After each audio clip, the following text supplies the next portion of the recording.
Hey, it's me, Joy with 3 O's, and welcome back to my channel!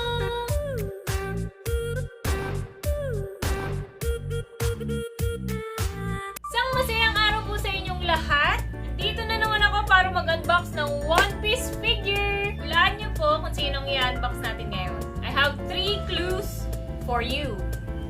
Una, kanang kamay siya ni Luffy. At kung di mo siya kilala, ito ang pangalawang clue. Meron siyang 3 espada. At kung hindi mo pa rin siya kilala, ito ang clue number 3. Dito, malalaman mo na kung sino siya. Clue number 3 is palagi siyang naliligaw. So, alam mo na. Kaya tara, i-unbox na natin si Zorojuro.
forget to subscribe!